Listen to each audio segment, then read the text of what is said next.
Hi, this is Kevin Deal from Upscale Audio, and today we're going to talk about one of the greatest additions I have ever made in my home, in my own personal system, and that is a REL G1 woofer. In fact, the new G1. And we are so blessed today to have somebody who is high on the cool guy list here at Upscale Audio, John Hunter, who is the chief designer and president of REL Acoustics. I want to say something to you. The best sounding $30,000 loudspeaker I have ever heard was not $30,000. It was a pair of speakers that was $12,000 with a REL subwoofer added to it. It is not about adding bottom end to your system. It is not about bass. It's not about boom boom. It is about improving mid-band. It's about improving sense of space. And nobody does it better than REL. You need to use a specialist, and we've got the king here. John? Thanks, Kevin. So at REL, we've worked very, very hard, as you know, to build out the bottom end, the foundational base, the structure of music, if you will. And everything that pushes off above that relies on that underpinning. It's like building a house. You would never start adding the window framing and the trim and painting things without having a solid foundation. So that's what we do here at REL. Now we're going to talk today about a new piece. This is the G1 Mark II.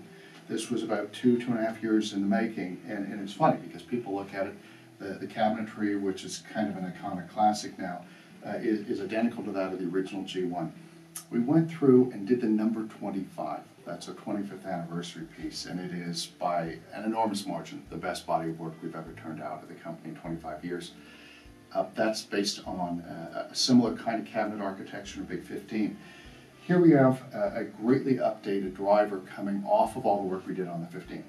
So we spent two and a half years evolving the number 25, got that exactly right, all the same things. Great carbon fiber pistons, huge stroke, big motors, everything got all the balance points right in the driver. You listen to it and your knees sort of buckle and you go, oh my God, that's unbelievable. And then we went back and said, we got to be able to do something with the Mark I, right? We've got to be able to. So we spent sort of, as we were doing this, the first 6 months just doing the 15, and then we started slowly sliding over and co-developing the 12 as we were sorting out the 15 and realizing so much of this stuff transferred over. When we got done, we were able to realize something that really is just a baby 25. It's not an upgraded G1 Mark I. When you hear these, everybody over in England that got them first went, oh my God, you know, this is no longer a G1. This is really a baby reference piece. So this is a completely retuned suspension, similar kind of a cone, but inverted. And when you hear it, it's so quiet. The backgrounds are so black. It's pistonic, it's elegant, it's quick on its feet, and it's profoundly deep. Just a brief word on our cabinets and how we control things. This is really what amounts to a concert hall for the driver. If the driver is emoting out into space, principally in this direction, you really need to properly control that back wave. So the shape is not casually arrived at.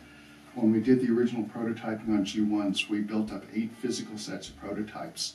And if they were off by 1/16 of an inch in one radius, it was all over. You could hear it immediately. We'd drop the reference drivers in, drop our reference amp in, put it together and go, oh my goodness, what happened to all the bass? And we would overlay the cabinets, we'd flip them over on the known good one, and we'd feel along it. And you would have a 1/16 of an inch here, an 1/8 of an inch of curvature wrong there. It would destroy all the back wave. And you would just, this can't be happening. These are huge, big, long wavelengths. So we got exactly the right modeling done. And as we did this, we were developing our filters. These are the fastest filters we've ever seen in production. This is a true 4 millisecond filter. That means that the amount of time that's required for all the sound to come through from the time it hits the input to actually comes out as sound is a brief 4 milliseconds. That's just stunningly fast. And it happens to be an analog filter because we actually built digital and analog versions of it, listened to it. I think it took our engineering team about 8 seconds to just go, oh, okay, it's the analog filter, we're done. And we've been using it ever since, the last 5 years. They're incredible. When we actually got to going into production, my engineer looked at me and said, I'm an idiot. So what? He said, we had been using a hardwired ribbon cable to do all the controls so we could sit at a known point and make the variables as we put this thing through. He said, I'm an idiot because everything that we need to do this, but for the LED driver, already exists right here. We have to add like $1 to the circuit and we'll be able to move all the controls off the back panel and go to this. Now we'd had to do a huge amount of work. It was all digital tact switches and software coding to do this, so we can't just throw this onto every one of our RELs. But we did it. We added the LED driver, had to rewrite a bunch of lines of code to make sure it would work with the LED. And what we've essentially been able to do is take the control panel from the back directly to here. So everything that you would normally do with the control set that's on a back panel of a conventional REL is here.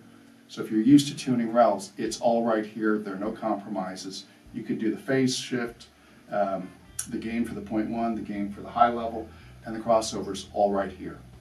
And it just makes tuning these things brilliant. A quick tip, how you hear speed on a filter. When you flick between 0 and 180 on a conventional sub, it can be a little tricky. You do it and you're looking at your partner if you're trying to work with someone else. And sometimes you're thinking, I think I can hear that, and other times you're not at all sure. With a really fast filter like this, you flick it and it sounds like you turn the sub off and on. It's that dramatic. It's night and day. This thing is a great, great piece. We're really proud of this. We were able to do all the upgrades and only add about 10%, I think it was, to the final retail.